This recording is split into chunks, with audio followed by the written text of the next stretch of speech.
안녕하세요. 도무지 성경 스터디의 성현철입니다. 도무지 성경 스터디는 도무지 성경을 어디서부터 어떻게 읽어야 될지 모르겠다라는 고민을 가진 지혜 누나로 인해서 만들어진 스터디입니다. 이번 시간에는 도무지 성경 스터디 이 모임을 한번 제 성경책을 같이 펼치면서 함께 읽어보면 어떨까라는 생각이 들어서 도무지 성경 스터디 번외편 우리 인터넷 강의를 한번 해보도록 하겠습니다. 저희가 5번째 시간입니다. 이제까지 저희가 출애굽기를 쭉 읽었는데요. 하루에 2장씩 그렇게 한 주에 12장씩을 읽었습니다. 그래서 이번 주에는 민수기 1장부터 10장까지를 읽고 또 만나서 또 이야기를 했는데 그 내용을 함께 이야기를 한번 해보도록 하겠습니다. 자, 민수기 내용을 접하기 전에 먼저 이제까지 배운 거를 잠깐 검토해 보도록 하겠습니다. 자, 이 보시면 아브라함이 이제 갈대아 우르를 떠나서 내 고향 친척 아비 집을 떠나 내가 장차 보여줄 땅으로 가거라. 나는 너를 큰 민족이 되게 하겠다라는 아브라함의 언약을 하나님께서 주십니다. 그래서 갈대아우를 떠나서 하란을 거쳐서 이집트까지 오는 이 기간이 이제 창세기의 이동 경로입니다. 수많은 이야기가 있죠. 근데 저희가 이번 시간에 좀 생략을 하고 그리고 나서 출애굽기의 배경은 이 이집트에서 430년을 보냅니다. 그러니까 아브라함의 자손, 아브라함, 이삭, 야곱, 또 야곱의 아들 12아들이 이제 인원이 많아져요. 그러면서 12아들이 이제 그 12명의 지파에서 난 사람이 70명이 돼서 이 430년 동안 있는 기간 동안에 사람이 엄청나게 불어나게 됩니다. 근데 이 430년 동안 있었던 이집트에서 출애굽, 그러니까 애굽에서 나온다는 거죠. 그래서 출애굽을 한 사건이 출애굽기입니다. 그래서 제가 저번 시간에 이런 얘기를 했어요. 이제 내가 너로 바로에게 보내어, 이게 모세한테 말하는 거죠. 너에게 내 백성 이스라엘. 그러니까 이 백성이라는 것은 그 이집트 백성이라는 것이 아니라 하나님의 백성. 원래 하나님 백성인데 정체성이 그들이 노예가 아닌데 노예라고 생각을 했단 말이죠. 그래서 야 바로야 그 네 거 아니고 내 백성이야 라고 하면서 내 백성 이스라엘 자손을 애굽에서 출애굽에서 인도해 내게 하리라 라고 명령을 내리면서 이 430년 동안 노예의 정체성으로 살고 있는 이스라엘 백성을 꺼내는 장면이 이제 출애굽기라고 했습니다. 제가 그래서 그때 이제 알아듣기 쉽게 모세 오경을 창세기, 출애굽기, 레위기, 민수기, 신명기라고 하는데 그 역사적으로 보면은 출애굽, 레위기, 그다음에 민수기, 신명기 이렇게 얘기를 했었어요. 이게 이 표시가 뭐냐? 이게 참 간단하게 보면은 1년 동안 출애굽을 하고 그다음에 여기 시내산에서 몰면서 레위기라는 제사법을 받아요. 그리고 이동을 민수기 때 39년 동안 이동을 하고 이 모압 평지, 그러니까 가나안 땅을 들어가기 전 이 모압 평지에서 마지막으로 모세가 고별 설교를 하는 게 신명기입니다. 그래서 출애굽, 레위기, 민수기, 신명기 이렇게 이해를 하면은 일단은 이해하기가 쉽다.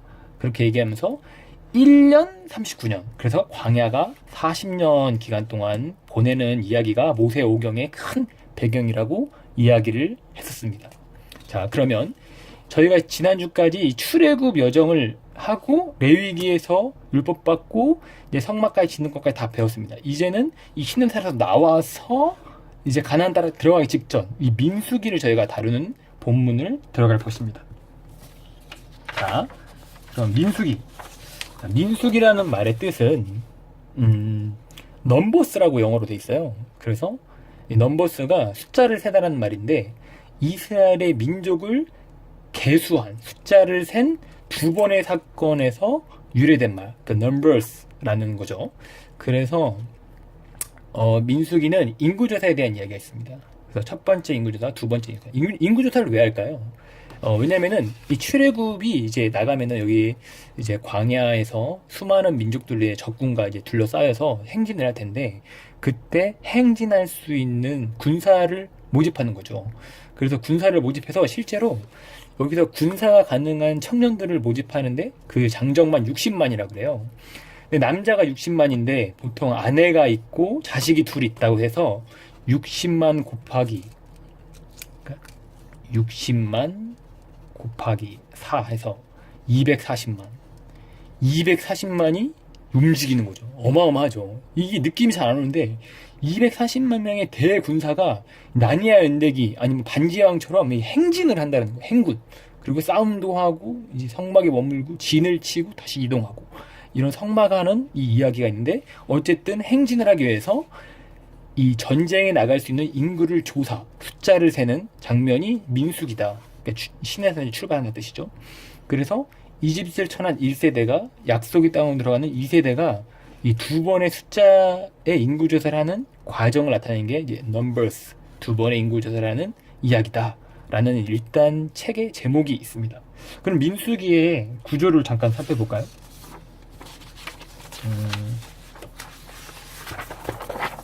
자, 민수기 구조는 아주 간단합니다. 1세대 그리고 2세대. 그러니까 이 전반부에는 1세대가 약속의 땅을 떠나는 이야기가 됩니다.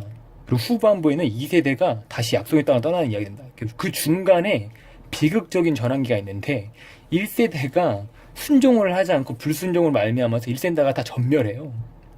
쉽게 말하면 상속받을 땅을 실패하거든요. 그래서 1세대에서 2세대로 전환하는데 이 전멸기가 있습니다. 그래서 이제 소위 말해서 이제 저는 민수기를 심판의 1세대에서 희망의 2세대로 이 교체되는 장면이 이제 민수기의 내용의 주된 내용이다. 해서 1세대가 출애굽을 해서 이렇게 이동을 하는데 거기에 가운데 불순종의 방황을 해서 1세대가 전멸을 당하고 다시 2세대가 이어받아서 가나안 땅을 입성하는 그 과정, 이 방랑의 이야기가 이제 민수기가 다뤄지는 내용입니다.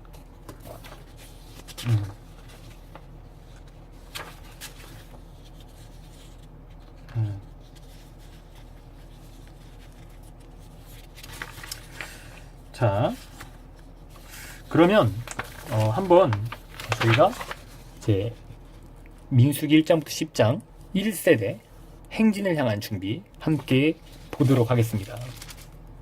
자, 다 읽어오셨죠? 저희 스터디는 무조건 읽지 않으면 따라할 수 없는 스터디입니다. 하루에 2장씩, 일주일에 12장입니다. 자, 민수기 1장부터 이제 오늘 10장까지 이 내용이에요. 다 읽어오셨죠? 자, 제가 포인트만 한 두세 가지 찝어 볼 거예요. 자, 첫 번째 포인트는 그 1장 1절에 보면 이집트의 자손이 애굽 땅에서 나온 후 둘째 해 둘째 달 첫째 날에, 이게 제가 여기다 이렇게 썼어요. 출애굽 제2년 2월에 라는 표현을 썼단 말이에요. 이게 무슨 말이냐면은 출애굽한 지 1년 됐다라는 거예요.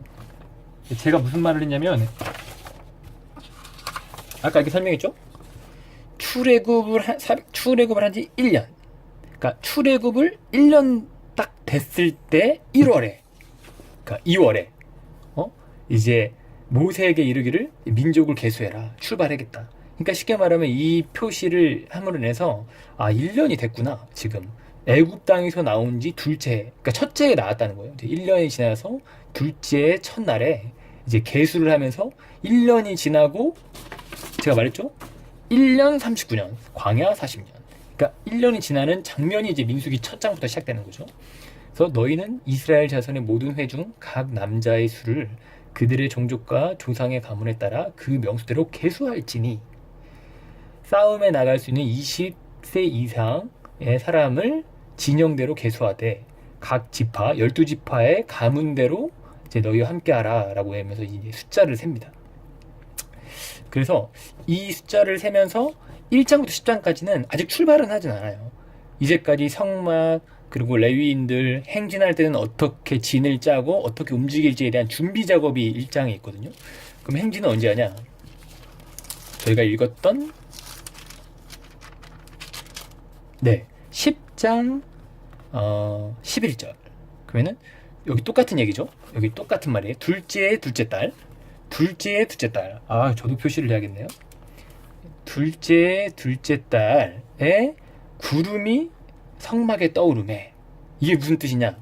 이제 성막이라는 것은 구름 기둥이 머무르고 있으면은 거기다 진을 치고 구름꾼이 떠나면은 이동을 한단 말이에요. 그러니까 이제 구름 기둥, 불 기둥으로 가고 서고, 가고 서고를 반복하는데 이때 이제 시내산에서 쭉 머물고 있던 구름이 떠났다는 거죠. 그러니까 이동하라는 거죠. 그래서 둘째 달에, 그러니까 1년 차 되는 해에 이제 구름이 이제 성막에 떠오르니까 이동을 하라라는 내용이에요. 그러면 1장부터 10장 사이, 그러니까 이 9장 동안 무슨 얘기가 있었냐? 쉽게 말하면 이동을 준비할 때 어떻게 이동하는지에 대한 이야기가 나오는 거예요. 자, 어떻게 이동을 하냐? 자, 진을 편성해서 행군을 한다 라는 얘기가 나와요.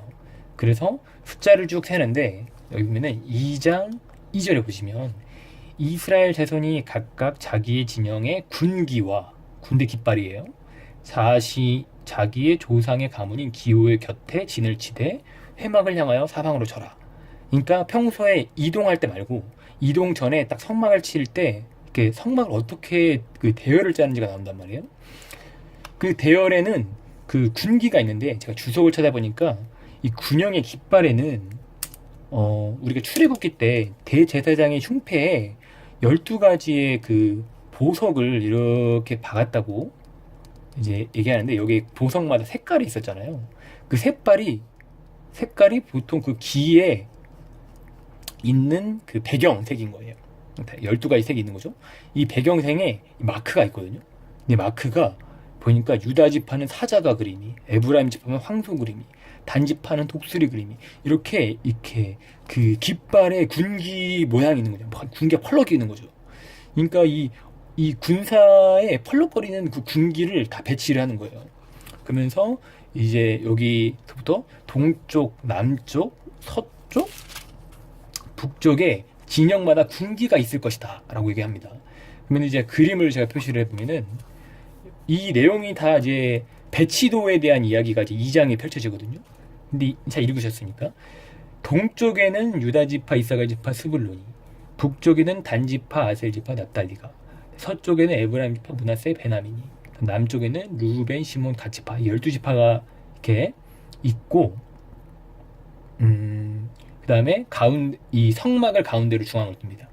그리고 재밌는 거는 이 지파들과 지파 사이사이, 성막과 지파 사이사이에 레위인들이 껴있어요. 이것도 제가 주소를 찾아보니까 성막은 엄청 거룩하단 말이에요. 그래서 보통 이 일반 사람들이 성막에 접근할 수가 없었어요.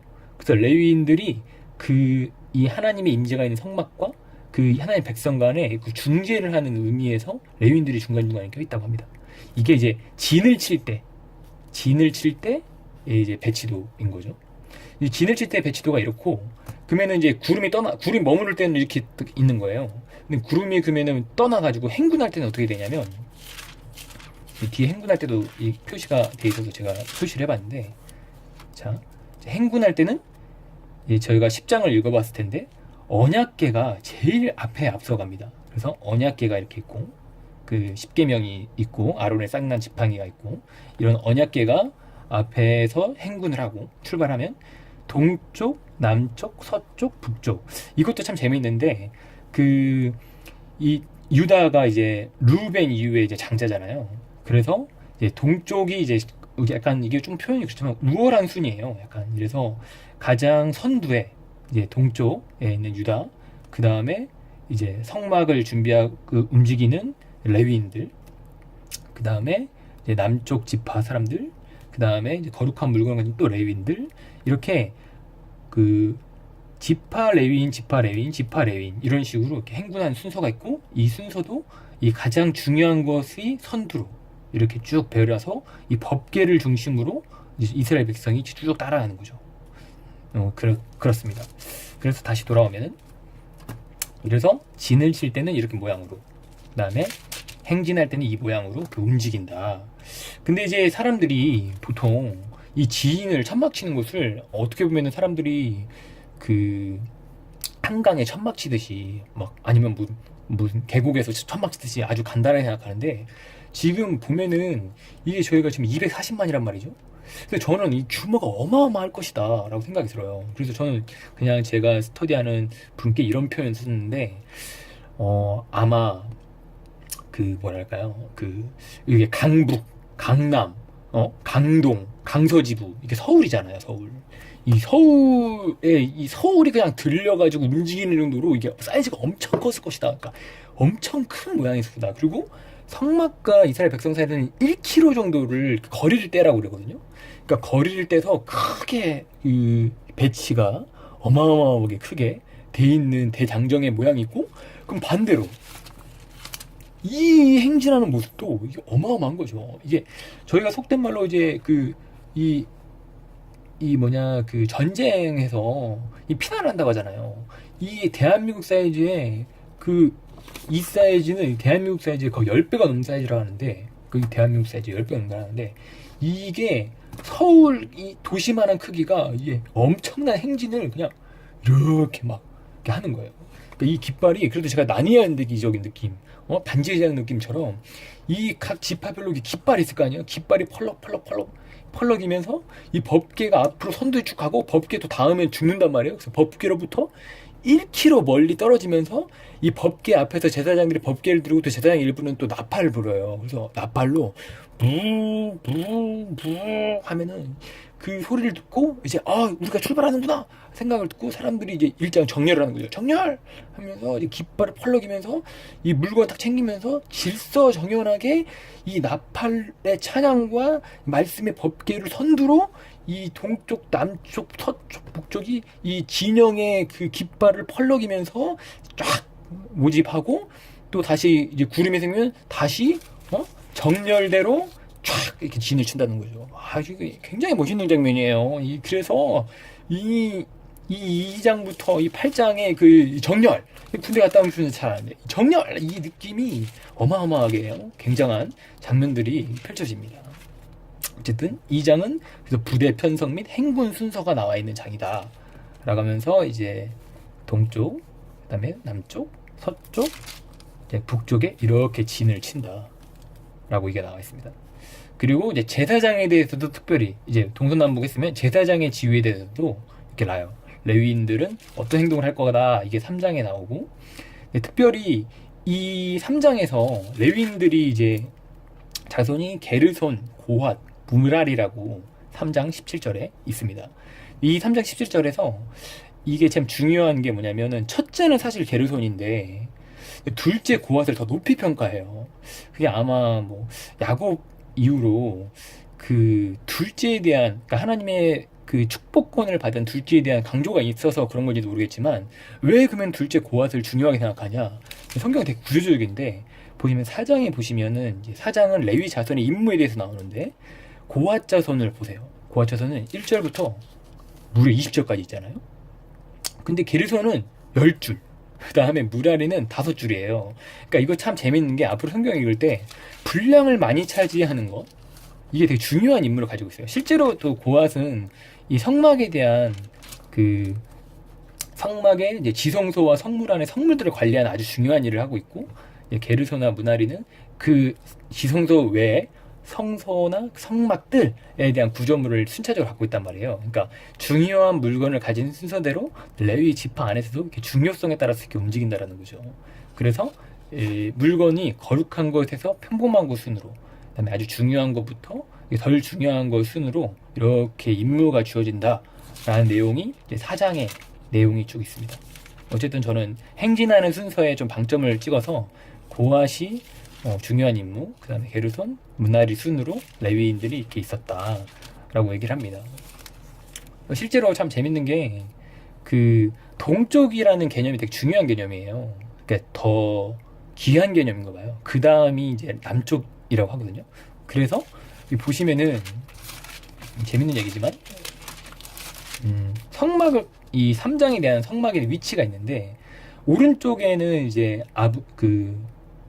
모세랑 아론 이런 제사장들이 동쪽에 있죠. 그 다음에 중요한 게 어디랬죠? 남쪽이라고 했죠. 그러니까 고핫이 여기 있어요. 근데 그런 것처럼 행진도 똑같아요. 행진도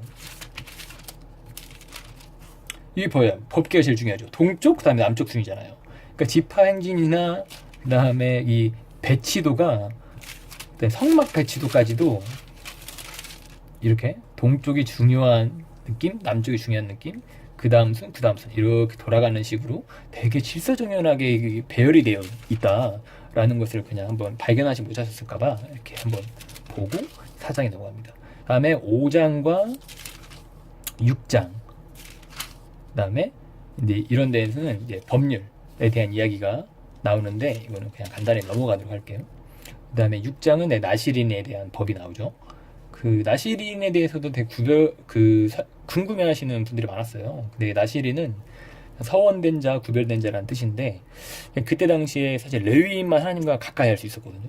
근데 사실 하나님과 특별한 교제를 하기 위한 사람들은 이게 서원을 선포할 수 있었어요. 그래서 그 기간 동안에는 하나님과 특별한 교제를 갖겠습니다.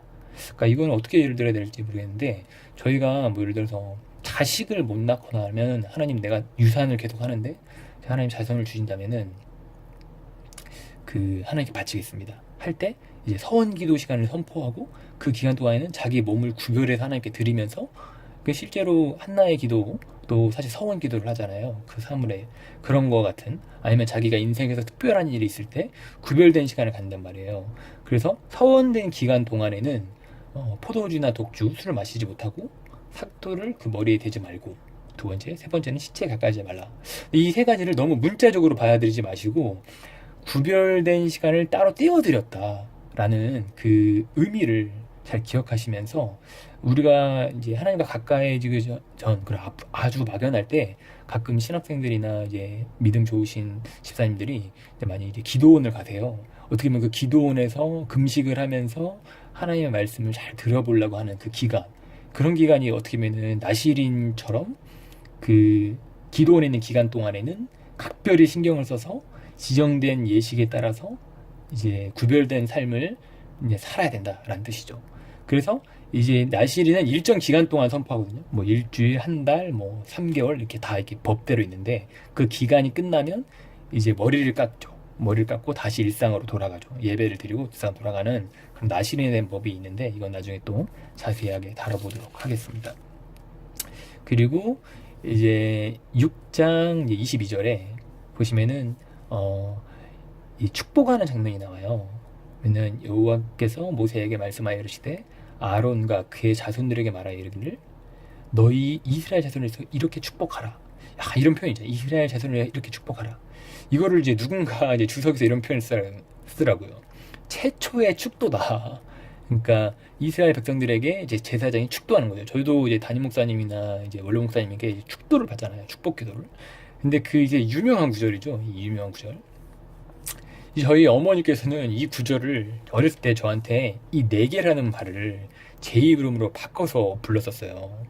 원래는 여호와께서는 내게 복을 주시고 너를 지키시기를 원하며 여호와는 그의 얼굴을 내게 비추사 은혜를 베푸시기를 원하며 여호와는 그의 얼굴을 내게로 드사 평강을 주시기를 원하노라. 이게 원래 구절인데 여기에다가 제 이름 넣는 거죠. 그 어떻게 엄마가 이제 어릴 때 저한테 그러셨는데 여호와께서는 현철이에게 복을 주시고 현철이를 지키기를 원하며 여호와는 그의 얼굴을 현철이에게 비추사 은혜를 베푸시기를 원하며 여호와는 그의 얼굴을 현철이에게로 드사 평강을 주시기를 원하노라. 이렇게 이제 저한테 표현을 했는데 어쨌든 이 표현이 이제 이스라엘 백성이 이제 출애굽을 하고 시내산에서 행진하기 전에 이제 모세가 제사장의 축복을 이스라엘 백성들한테 선포하는 축도하는 장면, 최초의 축도.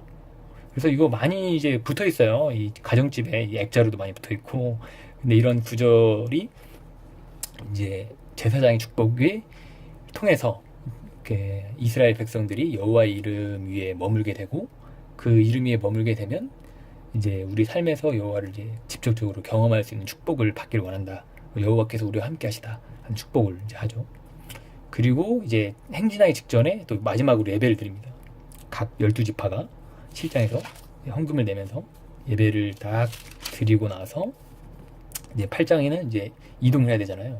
그러니까 이제 이제까지 있었던 그런 이 성막에 대한 내용들이 쭉 준비하는 장면이 나옵니다.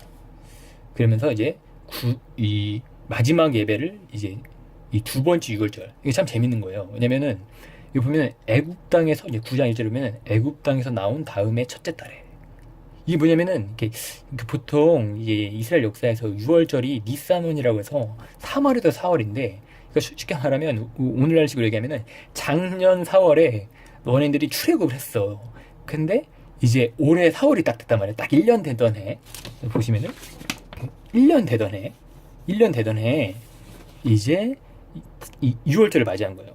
근데 그러면은 처음에 이 6월절 맞이할 때는 이제 혼비백산이었죠. 이 완전히 이 10가지 재앙 이후에 막 난리 법석이 나는데 허겁지겁 막그 무교봉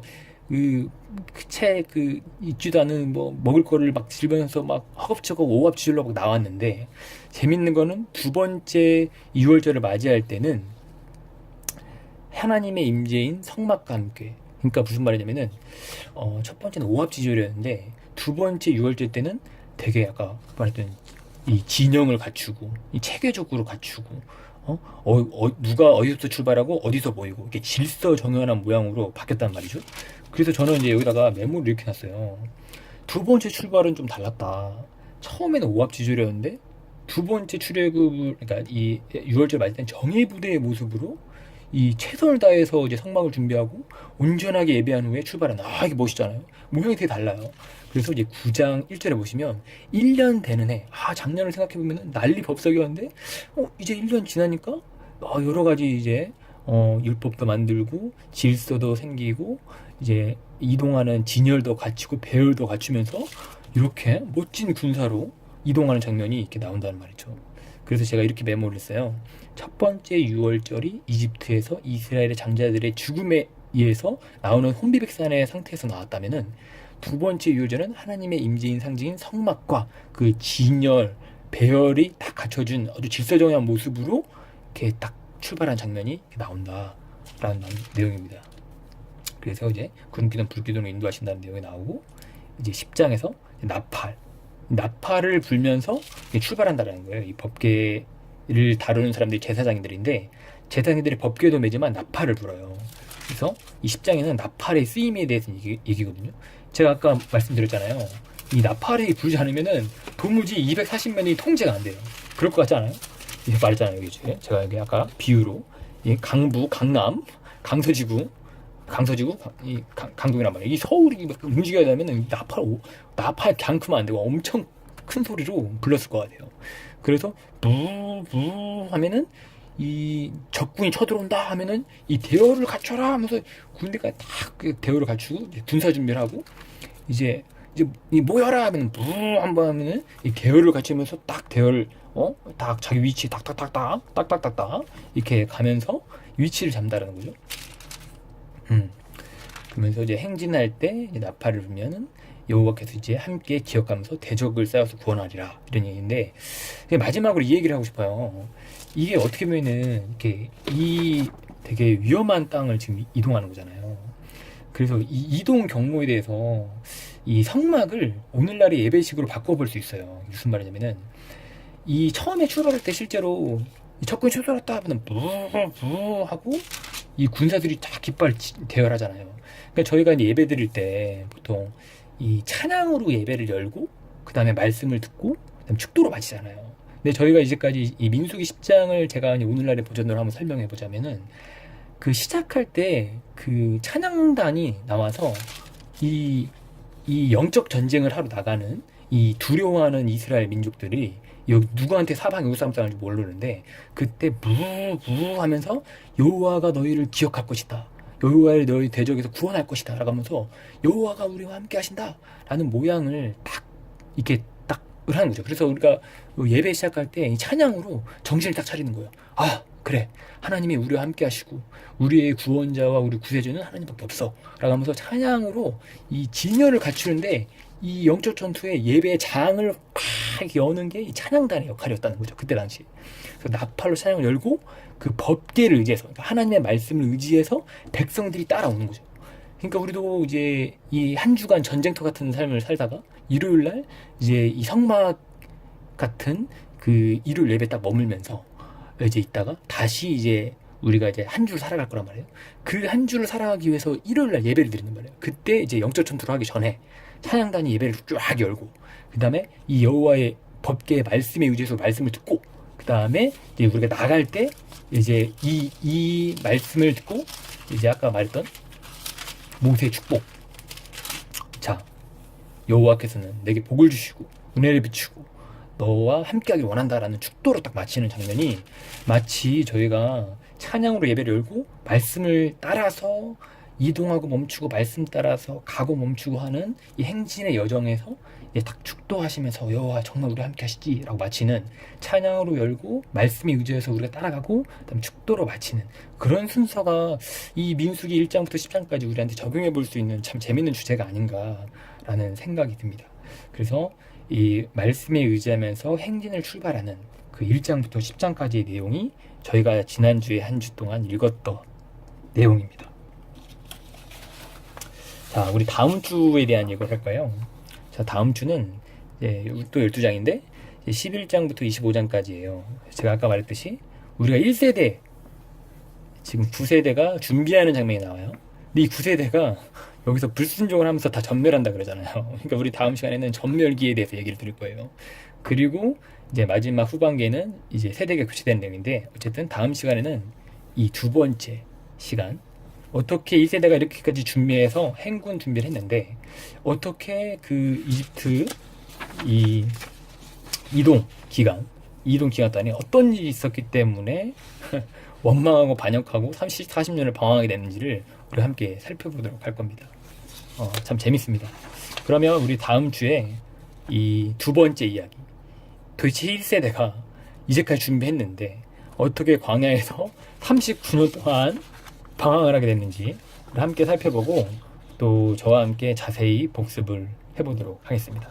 한 주 동안 꼭 빠지지 않고 2장씩. 우리는 되게 습관에 목맨 살아야 됩니다. 왜냐하면 우리가 이 습관을 잘 길러야지 이 성경이 쌓입니다. 그래서 2장씩 읽는 도무지 성경을 읽을 수 없어서 저와 함께 읽게 된 모임 도무지 성경 스터디 멤버들은 2장씩 꼭 읽어주시고 이렇게 계속 우리가 구약 끝날 때까지 한번 가보도록 하겠습니다. 이상으로 이 성경책을 함께 펼치면서 읽는 모임 마치도록 하겠습니다. 감사합니다. 안녕.